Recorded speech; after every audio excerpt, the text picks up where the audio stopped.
Sur scène, ce soir de novembre 2008, le nouveau duo le plus puissant du monde. Barack Obama tout juste élu, et celui qu'il a choisi comme vice-président des États-Unis, Joe Biden. Cette image va faire le tour du monde. Joe Biden, c'est un vieux de la vieille, comme on dit. Rendez-vous compte, il a déjà servi à ce moment-là sous 7 présidents. Joe Biden, un pan de l'histoire américaine et un destin particulier, émaillé de drames, qui en aurait brisé plus d'un. En novembre 1972, Joe Biden, tout juste 30 ans, devient le plus jeune sénateur des États-Unis. C'est une grande victoire politique suivie d'une tragédie personnelle. Car un mois plus tard, son épouse Neila et Naomi, leur bébé de 1 an, meurent dans un accident de voiture. Beau et Hunter, les 2 garçons du couple, sont eux gravement blessés. Joe Biden pensera d'ailleurs arrêter sa carrière politique. Il en sera dissuadé par le leader des sénateurs démocrates qui va lui dire non, tu es juste élu sénateur et le travail va aussi te faire du bien, va te permettre de te reconstruire. Durant des semaines, ses fils hospitalisés, Joe Biden refuse de les quitter. C'est donc dans leur chambre qu'il prête serment pour entrer au Sénat. En 1977, le politicien se remarie avec Jill, une enseignante. Mais il n'en a pas fini pour autant avec les épreuves, car 10 ans plus tard, son corps lâche.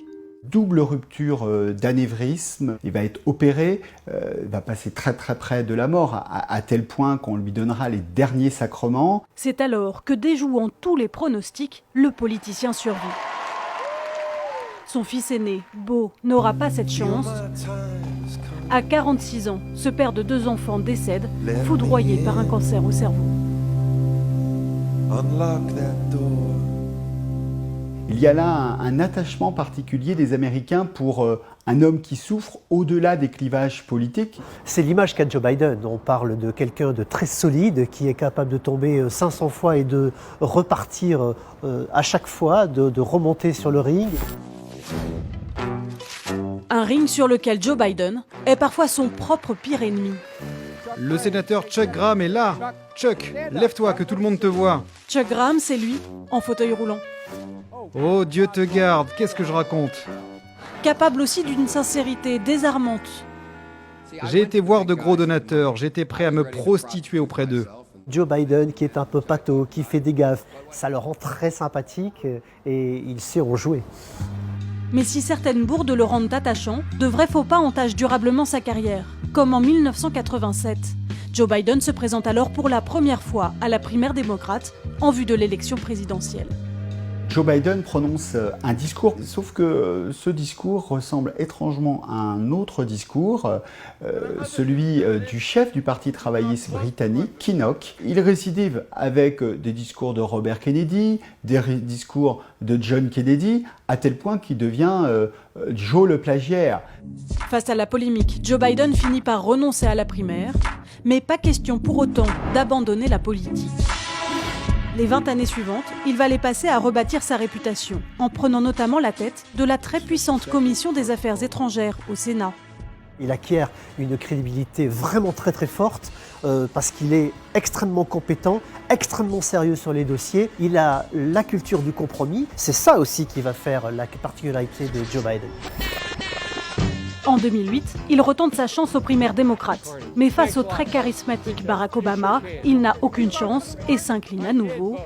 Pour mieux revenir, quelques semaines plus tard, grâce à ce même Barack Obama, qui ce jour-là fait un drôle de lapsus. Laissez-moi vous présenter le prochain président, le prochain vice-président des États-Unis d'Amérique, Joe Biden. Les 2 hommes, à la base, ne s'apprécient guère. Les maladresses de Joe Biden exaspèrent Barack Obama et la cohabitation, au début, est parfois crispée. Avant d'être un mariage d'amour, c'est d'abord un mariage de raison. Mais finalement, s'avérant très complémentaires, les 2 hommes s'apprivoisent et le binôme tourne à la belle histoire.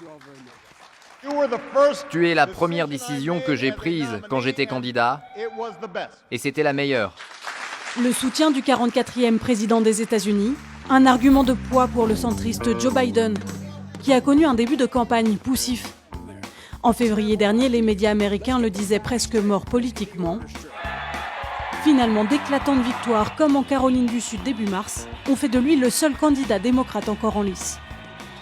Nous sommes bien vivants!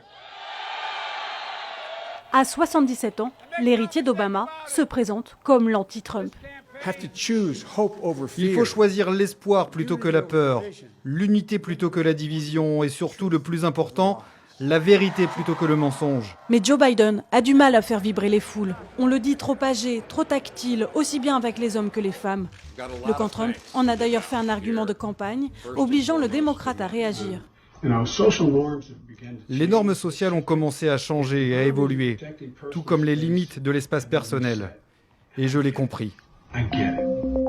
Mais en mars dernier, Tara Reade, ex-collaboratrice de Joe Biden, l'a accusé d'un viol qui aurait eu lieu il y a 27 ans. Ce n'est pas vrai. Je le dis sans équivoque. Ce n'est jamais arrivé. Tara Reade n'a pas encore porté plainte et pour l'heure, cette affaire n'impacte pas la campagne de Joe Biden. Le coronavirus, son impact désastreux sur l'économie et les tensions raciales depuis la mort de George Floyd accaparent les esprits. Pour convaincre et rassurer une Amérique fracturée, Joe Biden a choisi une colistière très complémentaire. Kamala Harris, jeune, noire, dynamique, ultra connectée. Le binôme est en tête des sondages, mais dans ce pays friand de rebondissements, cela ne veut pas dire grand-chose. En 2016 aussi, Donald Trump était donné perdant.